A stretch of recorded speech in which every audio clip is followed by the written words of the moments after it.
Tonight, I'm honored to be joined by the Foreign Minister of Morocco, His Excellency Nasser Boureita, whose country has a deep history with the United States, a rich Jewish history, and a fascinating, albeit quiet history with Israel.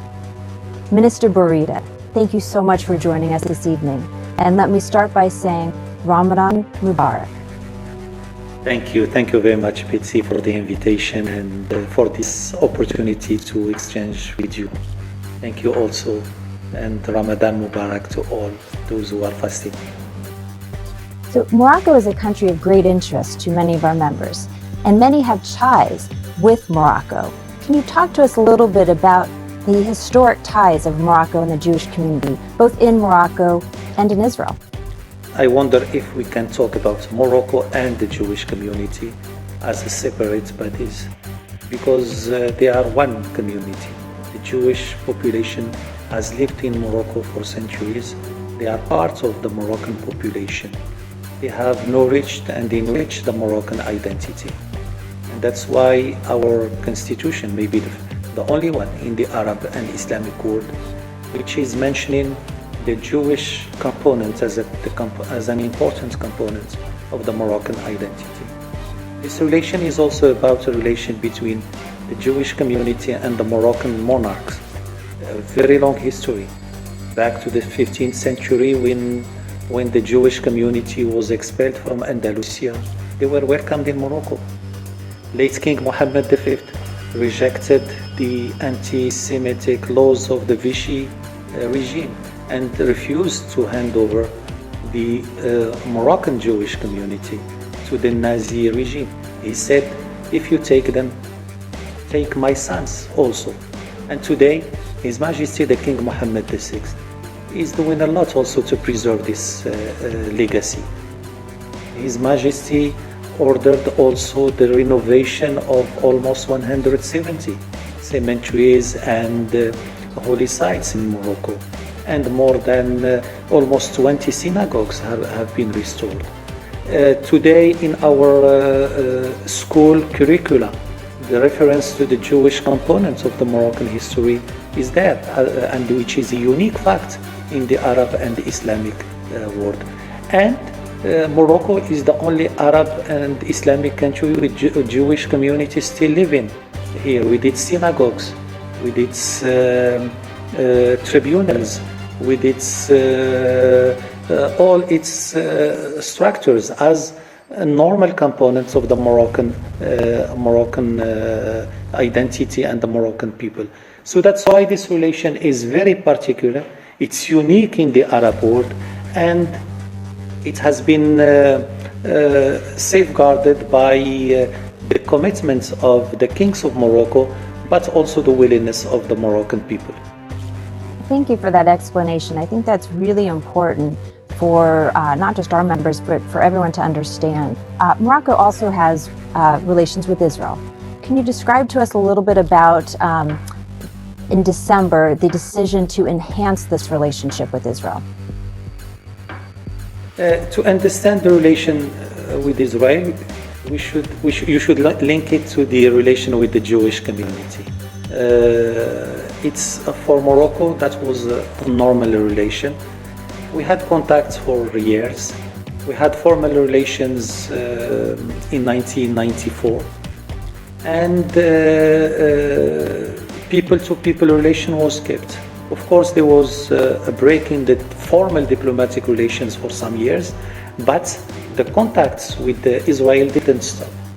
As His Majesty King Mohammed VI said, this decision of Morocco in December is not an opportunistic decision. It's a decision of conviction, and it is a natural decision because of these ties and because of the involvement, the historical involvement of Morocco in peace. This is it's a very exciting time, and if you can just give us an idea of some ways now that we're in this moment to strengthen the interaction between the two peoples.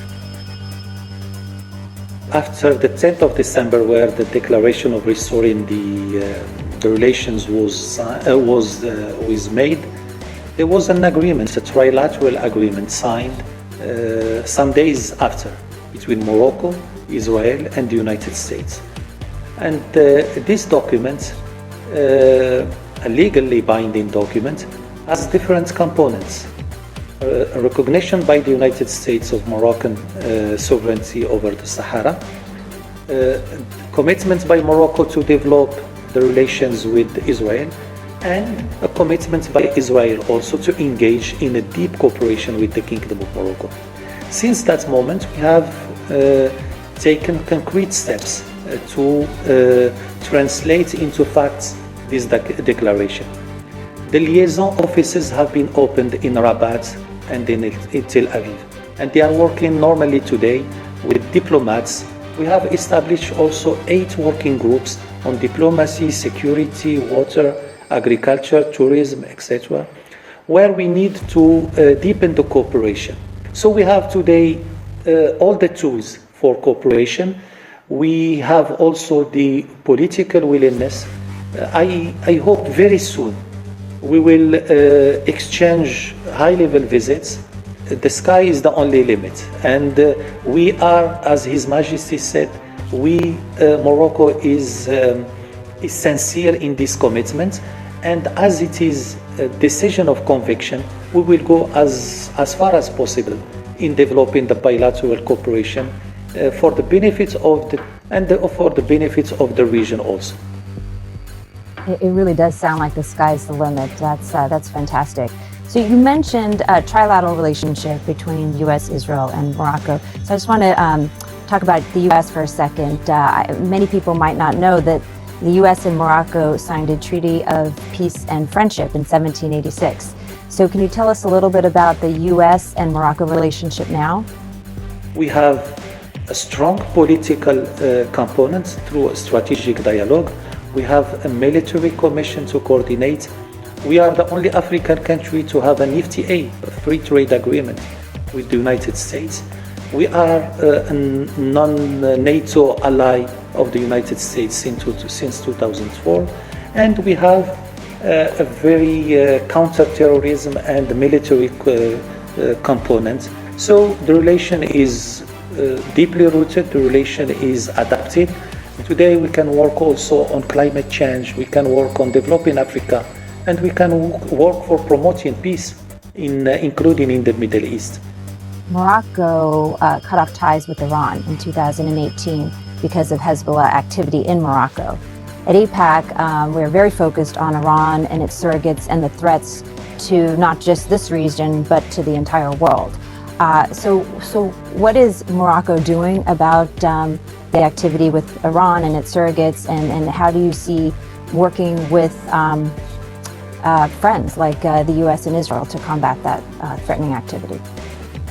So the threat is the same, and we need to coordinate. We need to work as allies to face these threats. Maybe people know more about Iran nuclear activities, but Iran is also acting through proxies to destabilize North Africa and West Africa. Iran has been threatening Moroccan territorial integrity and its security by supporting Polisario, by giving arms to Polisario, and by training Polisario militia to attack Morocco. Iran is also spreading through the Hezbollah its activities in West Africa. And today we are still vigilant to the threats Iran is presenting to our security and to the security of the Moroccan people. As you know, the Sahara issue is crucial for Morocco. Its territorial integrity is the key of the stability of this country. All those who are trying to destabilize Morocco are using the Sahara issue as a tool, and Iran, Hezbollah, and Polisario are doing the same. So that's why it's very important also, while giving attention to to what Iran is doing in its nuclear program or in acting against some of its neighbor, to pay attention to what Iran is doing to other allies of the United States in this area of the world. Morocco took a real leadership role among Arab states in normalizing relations with Israel. How do you see Morocco moving forward and maybe inspiring other Arab countries to also normalize relations with Israel? We think that the regional dynamic is very important. Regional stability is very important even for promoting peace between Israel and Palestine. Morocco has had a pioneer role in the Middle East process, and Morocco is ready today also to contribute to that. Thank you, Minister. That is inspiring, and it has been a pleasure and an honor speaking with you. And as I mentioned earlier, before the call, I really look forward to coming to visit in person.